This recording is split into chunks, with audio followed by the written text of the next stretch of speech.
Bab 2647. Luar biasa.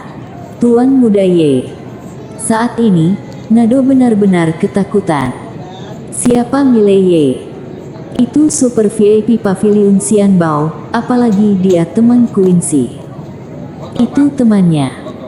Seluruh dewa alam semesta, berapa orang yang mau berteman dengan Quincy? Tapi, di alam semesta dewa, tidak ada yang bisa berteman dengan Quincy. Yang terpenting orang di depannya adalah Tuan Muda Ye. Tuan muda dari klan yang pertama di dunia puluhan ribu surgawi. Orang luar mungkin tidak mengenal klan Yang, tapi dia tahu, kenapa?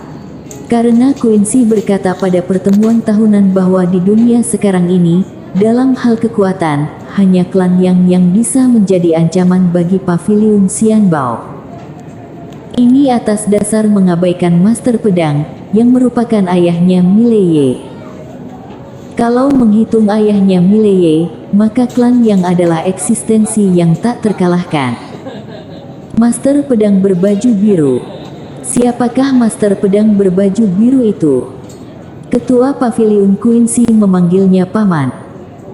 Memikirkan hal ini, Nado sangat ketakutan. Dia tidak pernah setakut ini. Pada saat ini, dia ingin mati. Dia ingin mati dengan lebih mudah. Saat Ayuna keluar dan melihat Nado membanting kepalanya, dia tercengang. Apa yang terjadi? Tahukah kamu, Nado memiliki status yang sangat tinggi di alam semesta dewa. Bahkan kalau para penguasa dari beberapa kekuatan besar melihatnya, mereka juga bersikap sopan, karena dia mewakili Pavilion Xianbao. Tapi, saat ini, Nado bersujud di depan Mile Ye seperti anjing. Pikiran Ayuna menjadi kosong. Mile Ye tanpa ekspresi, ayo ngobrol di tempat lain. Setelah berbicara, dia berjalan menuju kejauhan. Di belakang, Nado tidak bangun, melainkan hanya berlutut dan mengikuti Mile Ye. Di arena, beberapa personel Pavilion Xianbao di sekitar tercengang. Di dalam ruangan, Ayuna menundukkan kepalanya sedikit, tubuhnya gemetar, sangat gugup. Mile Ye sedang duduk, di depannya adalah Nado itu. Nado masih berlutut di depan Mile Ye, dahinya terluka. Mile Ye tampak tenang, bangunlah.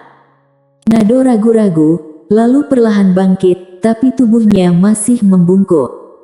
Mile Ye berkata langsung, aku ingin bertemu Nona Quincy. Nado segera mengeluarkan token dan menghancurkannya. Tak lama kemudian, ruang hampa di depan Mile Ye sedikit bergetar. Setelah beberapa saat, Quincy muncul di depan Mile Ye. Saat ini, Quincy sedang berdiri di lautan awan. Di belakangnya, ada aula emas yang sangat besar. Melihat Mile Ye, Quincy berkedip, lalu berkata sambil tersenyum, Tuan Muda Ye, lama tidak bertemu. Mile Ye mengangguk dan berkata sambil tersenyum, sudah lama sekali. Quincy tiba-tiba melirik pena di pinggang Mile Ye. Ketika dia melihat pena itu, dia sedikit terkejut, lalu mengacungkan jempol, hebat. Mile Ye. Quincy sedikit tersenyum, adakah yang bisa aku lakukan untukmu? Mile Ye mengangguk, bisakah kamu memberi aku 2 salinan kitab Dharma Sendao? Aku sangat tertarik, tapi aku tidak mampu membelinya. Quincy tersenyum dan berkata, oke. Setelah dia selesai berbicara, dia merentangkan telapak tangannya, dan tiba-tiba, ruang waktu di depan Mile Ye terbelah. Dan kemudian, 5 buku kitab Dharma Sendao muncul di depannya.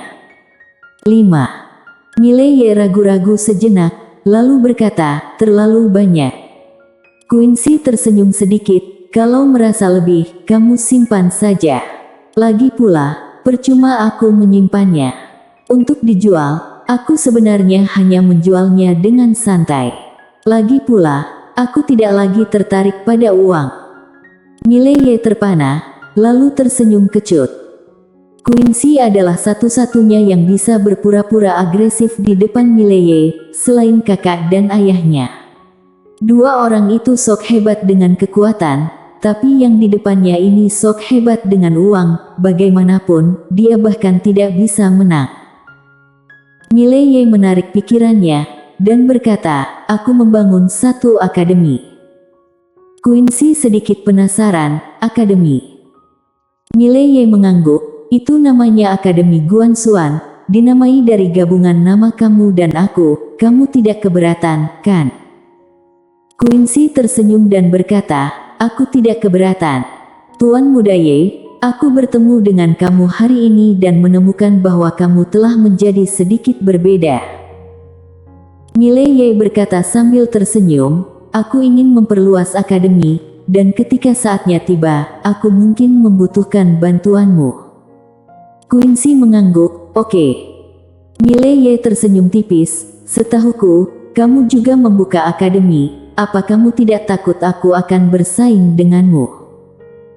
Quincy menggelengkan kepalanya, aku membuka akademi, bukan untuk mencari keuntungan. Mileye mengangguk, mengerti. Quincy berkedip, apakah ada hal lain? Kalau tidak, maka aku akan pergi mencuri. Tidak, aku akan pergi belajar arkeologi. Mileye sedikit mengernyit, belajar arkeologi. Quincy mengangguk, ya, aku sangat tertarik dengan beberapa situs sejarah. Tuan Muda Ye, mari kita bicara lain hari, aku sedang sibuk. Selamat tinggal. Setelah selesai berbicara, dia melambaikan tangannya, lalu menghilang tanpa jejak. Mileye. Di samping, Nado gemetaran. Hubungan antara Tuan Muda Ye dan Ketua Paviliun Qin sungguh luar biasa. Dia sangat bodoh. Nado tidak sabar untuk memukul dirinya sampai mati. Saat ini, Mileye tiba-tiba berkata, Ketua Nado, aku ingin mencopot kamu dari jabatan ketua, apakah kamu keberatan? Nado dengan cepat berlutut, tidak, tidak. Mileye tersenyum dan berkata, lupakan. Aku bercanda. Nado terpana. Mileye melirik Ayuna, lalu berkata sambil tersenyum, gadis kecil ini sangat baik. Nado buru-buru berkata, mulai sekarang, Ayuna adalah wakil ketua. Wakil ketua. Mileye tersenyum tipis, dia bangkit dan menepuk Nado dengan ringan, Ketua Nado, jangan menggertaknya. Dia tetap tidak membiarkan Ayuna langsung menjadi ketua. Terlihat bahwa fondasi gadis ini terlalu dangkal, jadi langsung menjadi ketua bukanlah hal yang baik untuknya. Nado meneteskan keringat, aku tidak berani. Mileye tersenyum dan berkata, jangan terlalu gugup, aku berbeda dari ayah aku suka membunuh orang, aku berbeda, aku suka meyakinkan orang dengan kebajikan. Setelah berbicara, dia berbalik dan pergi. Nado langsung membungkuk, selamat tinggal Tuan Muda Ye. Selamat tinggal Tuan Muda Ye. Setelah Mileye berjalan lama, Nado berdiri, setelah berdiri, dia jatuh lagi ke tanah, seluruh tubuhnya seperti dikosongkan. Di samping, Ayuna ragu-ragu, lalu berkata, Ketua, Tuan Muda Ye. Nado berkata dengan lembut, ini Tuan Muda Ye. Ayuna sedikit bingung, Tuan Muda Ye. Kekuatan seperti apa? Nado gemetar, klan Yang. Ayuna sedikit mengernyit, setelah berpikir sejenak, dia menggelengkan kepalanya, aku belum pernah mendengarnya. Nado memandang Ayuna, seluruh dewa alam semesta dan semua kekuatan yang digabungkan adalah sampah di depan klan Yang. Ayu terkejut, begitu kuat. Nado berkata lagi, tidak, bahkan sampah pun tidak pantas. Ayu. Setelah Mileye meninggalkan Paviliun Xianbao, dia kembali ke Akademi Guanxuan dengan kereta kudanya. Dan Mileye tidak menyadari bahwa ketika dia pergi, seorang wanita dari Paviliun Xianbao sedang menatapnya, itu wanita bercadar yang memimpin tarian sebelumnya. Saat ini, seorang gadis berjalan ke arah wanita itu, Nona. Wanita bercadar tampak tenang, mengerti. Setelah berbicara, dia berbalik dan pergi. Di gerbong, Mileye setengah berbaring sambil memegang gulungan buku kuno di tangannya, yaitu Kitab Dharma Sendao. Harus diakui, Mileye sedikit terkejut. Apa itu Kitab Dharma Sendao? Itulah teknik dewa, teknik Dao, teknik latihan. Ini setara dengan teknik supranatural, tapi Kitab Dharma Sendao ini mencatat semuanya secara rinci dan juga diklasifikasikan. Teknik supranatural di dunia semuanya ada di dalam Kitab Dharma Sendao ini. Yang paling menakutkan adalah ada beberapa teknik dewa, teknik Dao dan teknik latihan yang diciptakan oleh Quincy. Seperti yang dikatakan wanita misterius sebelumnya, Kitab Dharma Sendao ini bernilai ratusan juta nadi alam semesta. Mileye tiba-tiba menghela nafas dengan suara rendah, wanita yang sangat kaya. Itu membuat aku yang anak orang kaya pun ingin mengandalkan dia. Pada saat ini, kereta berhenti tiba-tiba. Mileye melihat ke kejauhan, tidak jauh di depannya, berdiri seorang wanita berbaju hitam dengan topeng perak. Wanita ini adalah wanita misterius yang memenangkan Kitab Dharma Sendao sebelumnya. Mileye sedikit terkejut, lalu berkata, "Nona, ada apa?" Leina Sen memandang Mileye, "Bisakah kita bicara?" Mileye berpikir sejenak, lalu berkata, "Ya." Setelah berbicara, dia duduk dan menepuk tempat duduk di sampingnya. Saat berikutnya, Mileye merasakan embusan angin harum bertiup, dan saat berikutnya, Leina Sen sudah duduk di sampingnya. Leina Sen menatap buku kuno di tangan Mileye. Ketika dia melihat isinya, pupil matanya tiba-tiba menyusut, dan kemudian dia menoleh untuk melihat Mileye. Jauh di dalam mata yang indah itu, ada ketidakpercayaan yang tidak terselubung. Mileye menemukan bahwa Leina Sen bertingkah aneh. Dia segera menyingkirkan Kitab Dharma Sendao, lalu berkata sambil tersenyum, "Nona, ada apa?" Leina Sen melihat Mileye, "Kenapa kamu memiliki buku ini?" Mileye tersenyum dan berkata, "Aku minta." Leina Sen bertanya, "Ketua Paviliun Qin?" Mileye mengangguk. Leina Sen bertanya lagi, "Dia memberikannya?" Mileye mengangguk. Leina Sen terus bertanya, "Apa hubunganmu dengannya?" Mileye berpikir sejenak, lalu berkata, "Teman." "Teman." Setelah Leina Sen terdiam untuk waktu yang lama, dia berkata, "Kenapa kamu menjawab ketika aku bertanya?" Mileye tersenyum dan berkata, "Aku murah hati, aku tidak punya apa-apa untuk dikatakan." Leina Sen memandang Mileye, "Siapa kamu?" Mileye berkata, "Mileye." Leina Sen menyipitkan matanya sedikit, "Dari mana asalmu?" Mileye tertawa, "Kota Kinceng." Leina Sen bertanya lagi, "Kenapa kamu datang ke alam semesta dewa?" Mileye berkata, "Aku datang ke sini untuk mewarisi harta keluarga, tapi sekarang aku ingin mendirikan akademi."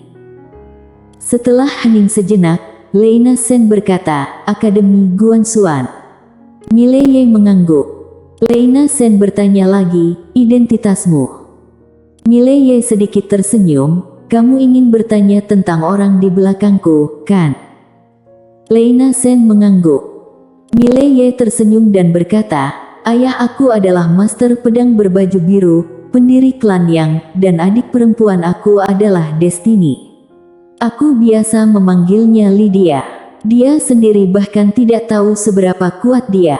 Aku juga ada seorang kakak laki-laki yang mencari kekalahan di mana-mana. Sekarang dia telah pergi ke suatu tempat.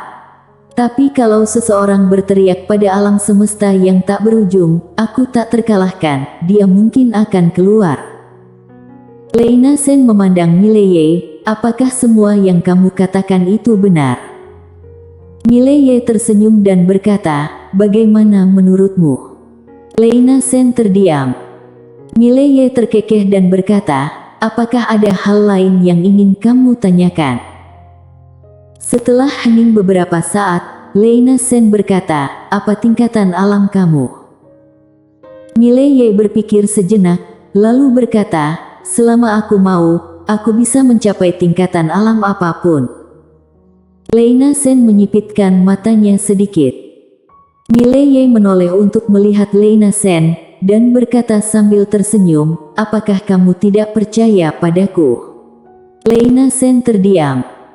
Mileye tersenyum, lalu berkata, "Apakah ada hal lain yang ingin kamu tanyakan?"